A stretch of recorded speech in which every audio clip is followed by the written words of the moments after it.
Well, howdy, nearly senior citizen here. Greetings, boys, girls, and all of our non-binary friends, and welcome to this, a brand new day. It is chilly-ish, chilly light outside, and we had snow early part of November, and it has not snowed since, not even tried to. It doesn't even freeze yet, so...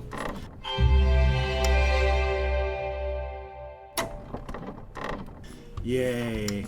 But I slept last night. It was I woke up, but at like 4 o'clock in the morning. No reason. So I lay in bed and got some rest at the very least, and hopefully you've gotten sleep and all that. And of course, front-loading of videos, if you could toss me a like, that'd be awesome. If you could subscribe to the channel, that'd be very cool. If you could leave me a comment, that'd be double plus good. And I'd like to thank each and every one of my Patreon patrons, these literally beautiful and literally awesome people who are in fact literally beautiful and literally awesome. If it weren't for you, I would be hosed like a literal Christmas monkey. And to anybody who knows what it's like to be a Christmas monkey, that's no way to be hosed. If you would like to help me out, become one of those beautiful people, I have links in the video description along with a PayPal for donations, an Amazon wishlist link with things like cat food, a post office box, and I'll open up anything that anybody sends me. If anybody does, even a postcard or a keychain, I'll open it up on video and we'll all marvel, and that'll be cool. And hey, front loading a video is over. Hokey smokes. Yeah, it was a day. I didn't do a ton yesterday. I did my editing of my video, and that takes hours.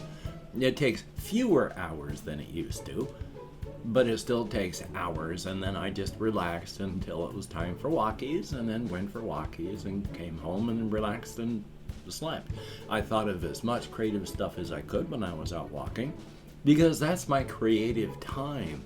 I like to do that. I need time to think and do creative things. And when I go walkies during the day, I'm too fixated on, everything around me. You don't want to get hit by a car. So I'm able to do my creative thinking at night. I had therapy yesterday, talked with my therapist about a whole bunch of stuff, mentioned how I had to laugh at myself.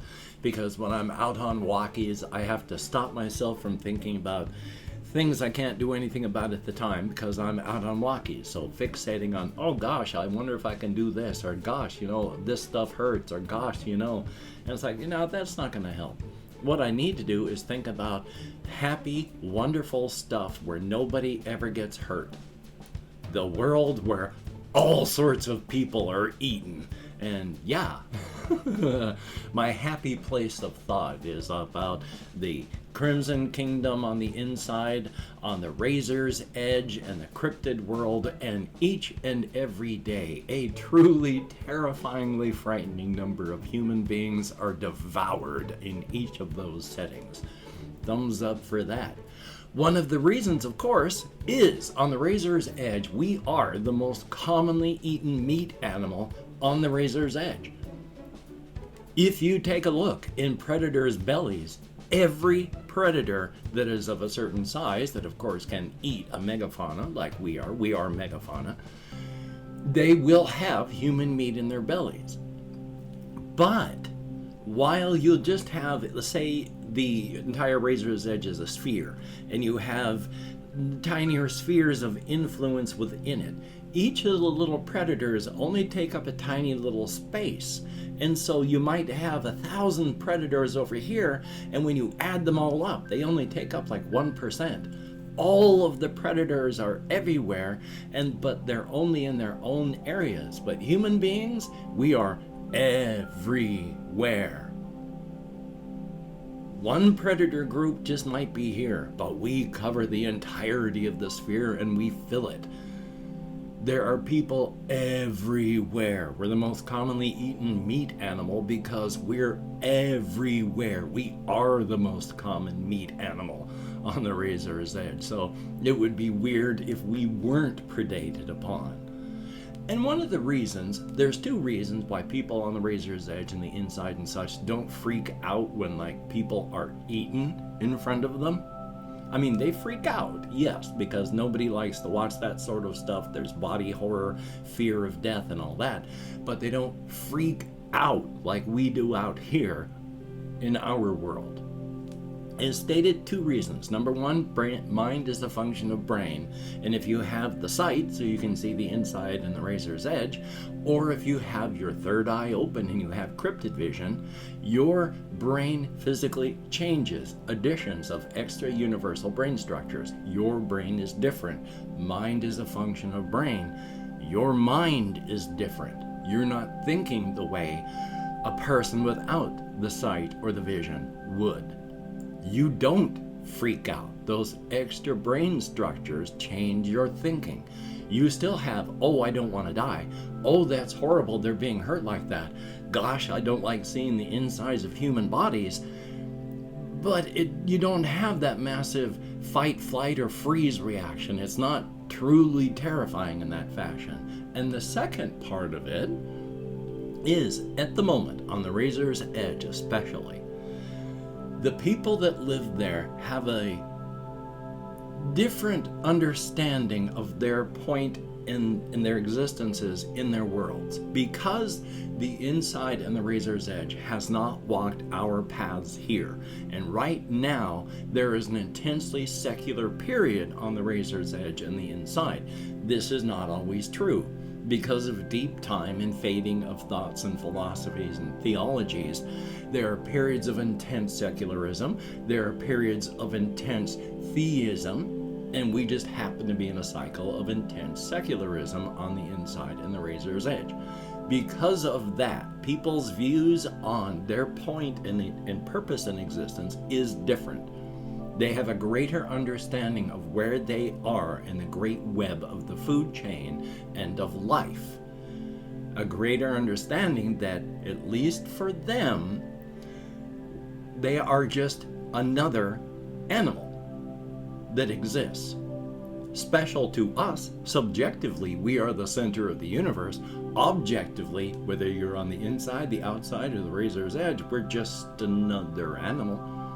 And they have a greater understanding of that. So when somebody gets eaten, it's not like, oh, an affront against nature and God. It's like, well, that'd be weird if things didn't try to eat us. We are largely undefended slabs of resources. It'd be weird if things didn't eat us.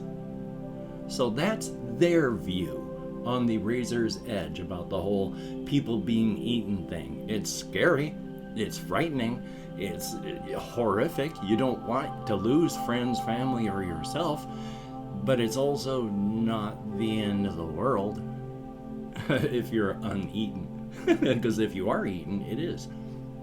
Also, just as a slight thing, where my toe rubs against the inside of my shoe, I only need one Band-Aid now, and I may soon need none. I think I'm actually developing a callus there, which is rare and weird.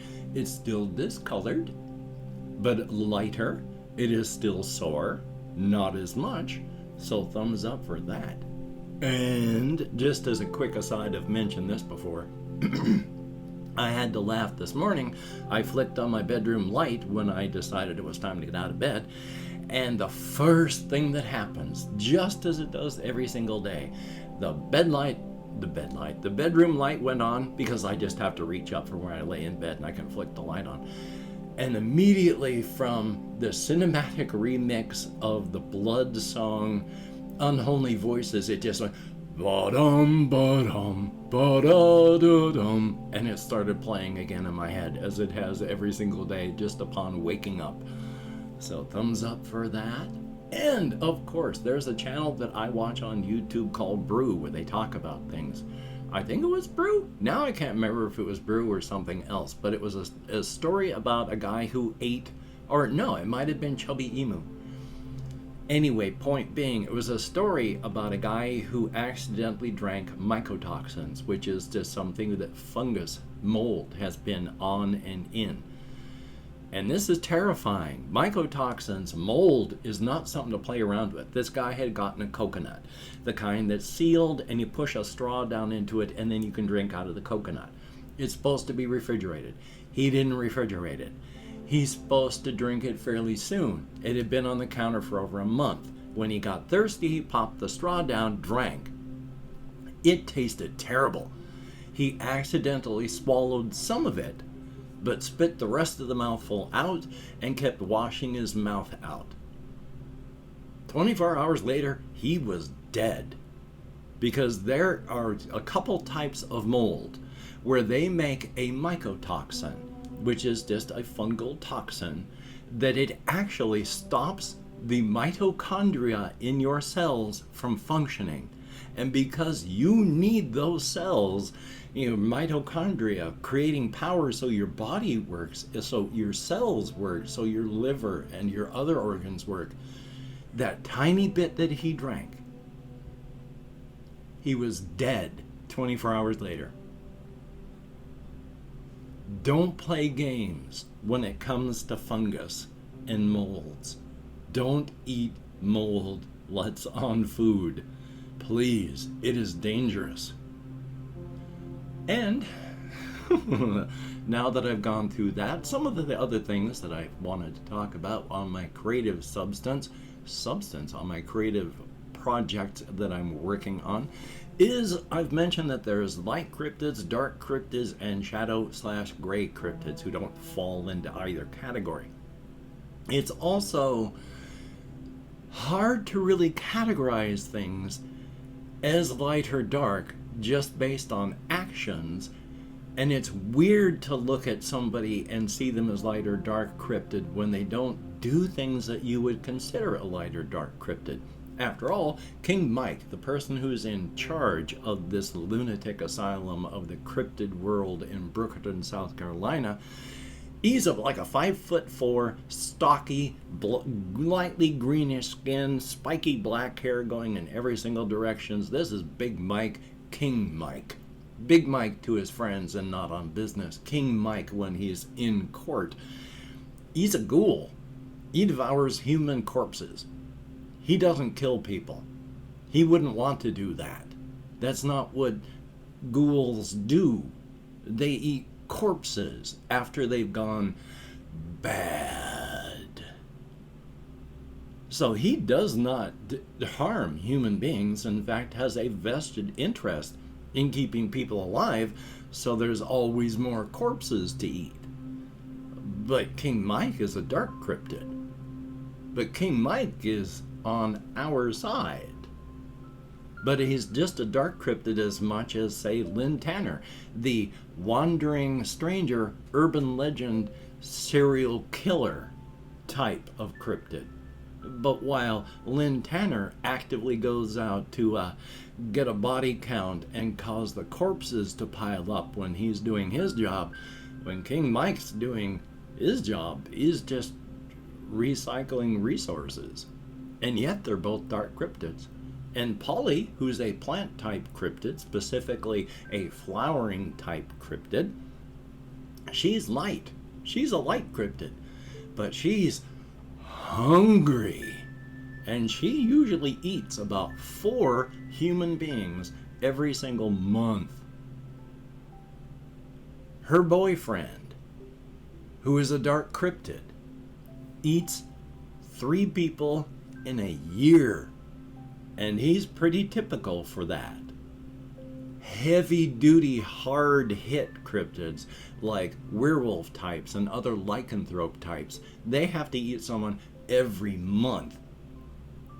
James Baker, who's one of my Bigfoot type critters of the 13th kind, so he has no cryptid instinct or programming, he has to eat someone every single week. Polly doesn't need to eat anyone. But oh, she's hungry. And she's a light cryptid. Now, I'm not sure yet about the shadow or gray ones. My mind and my subconscious haven't really chewed into that yet, but we're going to figure out who and what they are because they do exist. Now let's see what else I have in here. Oh, well, it's a story. I've talked before about when a cryptid devours a human being. The compounds in our fluids and solids, if they get upon a cryptid skin, it physically feels good. If you are devouring human flesh, the compounds in the liquids that touch your tongue, your gums, your throat, your stomach, it feels physically good. And as the compounds are released from digesting human meat, these compounds also affect the cryptids in a way that they release a ton of reward and pleasure neurotransmitters, which also causes them, with the other compounds in the factoring into the other parts of their brains, they feel a euphoria akin to taking a medium strength opioid. Out here, they feel euphoric. Also, on top of that, they have the effects of a mild hallucinogenic. So they see the world better, sharper, clearer. They hear things more, they feel things more, and everything is more bright and vibrant and sounds more alive. And of course, it also functions as an aphrodisiac for them. So I figure there's Polly, who's a light cryptid, who's very hungry, and her boyfriend Jimmy, who's a dark cryptid. After they have devoured somebody and are leaning against a tree, I've mentioned how it looks like there's fires of madness in some of their cryptid eyes, because when they're eating, they reflect red and orange light out of their eyes. And when the hallucinogenic kicks in, so you can have the two of them just sitting there, and Jimmy would be looking at her, just leaning against a tree, her hair all just coated and spiky with drying human fluids, coated in gore, human flesh caught in her teeth, and he is just overcome because she is the most beautiful creature he has ever seen. And with the hallucinogenic kicking in, it looks like she has fire coming out of her body. And he just has to tell her that, yes, she is the most amazing, most beautiful animal he has ever seen. But no, she is not just a sleek beast. She is a goddess of fire and death. And she loves him. And she says, "Oh, Jimmy, you call me beautiful. But I look at you and I see a god of fire and blood." And yeah, but the hallucinogenic effects of human meat as it digests, yeah, they see this. They are gods and goddesses of fire and blood and death. Just mildly, it's not huge, but they can see it. And oh, that aphrodisiac effect. They lament the fact that they have to wait a good 2 hours to digest some of the guy they've just eaten so that they actually can start to bang. So, and of course, I've opened up 24 hours worth of comments in my community tab. Gonna go through and thank however many people have left me comments in the past 24 hours. It isn't many, but for each person that does, thank you so very much. It is greatly appreciated. There are names that used to be there that are gone. But that's life. That's life. Still though, if I mispronounce the username, no disrespect is intended, and even though I count American Sign Language, well. We have Jesse Koskinen. Yeah, I wish it would snow. I like snow, but... And, oh, thank you very much. I enjoy drawing maps. One day I'm going to read the comments that I'm actually answering. Thumbs up, thank you very much. And here is hoping that you have a good weekend. There is Flora Mew, greatly appreciated. Always good to see you, but don't worry. If you're going through times, I understand. I've been through times. I'm going through times. I will never judge anybody for their actions while they go through times. There is Shinra. Here is hoping you feel better. I greatly hope so. And I didn't answer that, but hopefully I'm going to talk tomorrow about which solo RPGs I dream about, but haven't been able to afford. There is, I'm going to mispronounce this horribly, Shivangi Pandey.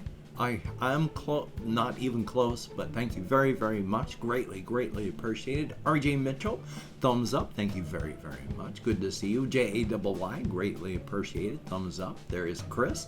Thank you very much. It is appreciated as well, and good to see you. And there we are. 7 people who left me comments in the past 24 hours. Greatly appreciated.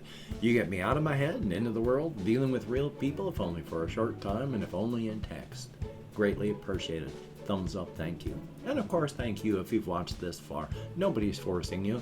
So if you have watched, that's greatly appreciated. You've done it of your own volition, and I do appreciate that. The vast bulk of people stop watching all YouTube videos within the first 3 minutes. So if you've watched this far, especially on my videos where the vast bulk drops off after a minute, thank you very, very much. And of course, try to do what you can do, but if you can't do what you want to do, but you have to be in survival mode, do not beat yourself up. It's not going to help, it's only going to hurt. And that's not going to help, which makes sense. And of course, no matter where you are with your situation and such, just if people are getting sick, distance by 6 feet, wear a mask. Take at least the basic precautions. Try not to get sick. Try not to pass it on. If people are, getting injured where you are, try to avoid that area to avoid similar injury. And of course, if you're out walking day or night, indoors or out, if you hear the mournful howl of that bus horn, the bus with your name on it, just brace for impact and hope it doesn't hurt much, because yeah, your corpse is going to get smeared across the landscape on impact. So, until we meet again, you take care. Have a great day today. I will see you on the flip side, and that is in fact a very good thing.